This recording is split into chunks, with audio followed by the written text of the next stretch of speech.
Bir luqmani olib og'ziga soladi. Solayotganda haligi luqma tilga kirar ekan. Ey benamoz, sen meni yemasang bo'lar edi. Sen meni yeb gunoh ishlarga sarf bo'lasan, seni mabodo badaningga men jaylanib najosat bo'lib tushmasdan badaningga go'sht bo'lib qolsam, seni azobingga men ham sherik bo'laman der ekan. Seni o'rniga bitta namozxon yeb namoz o'qib, roza tutib, ibodat qilsa, o'shanga men ham hissam qo'shilib qolardi, quvvat olardim der ekan.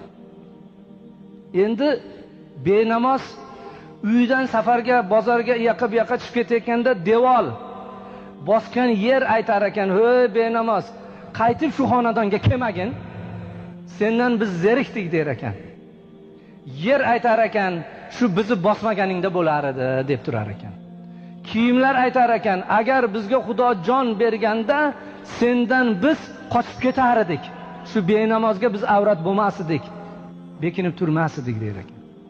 Benamoz o'lsa, yuvayotgan suv ham aytar ekan: "Isrof seni tepangga bizni quyapti-da. Namozxonni tepasiga qo'yganda yaxshi edi" der ekan.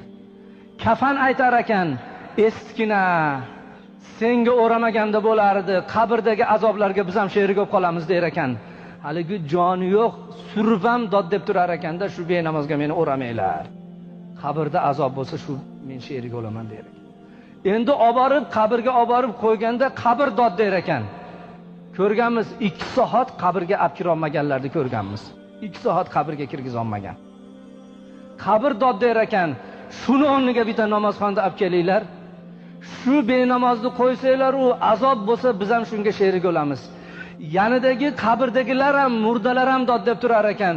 Bitta benamoz qo'shni o'lyapti-da, bizga deb dod deb turar ekan.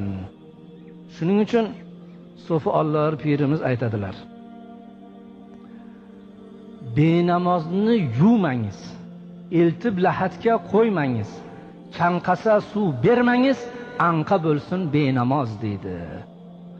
Namoz o'qimagandan keyin uni nima qilasan, yuvib deyapti.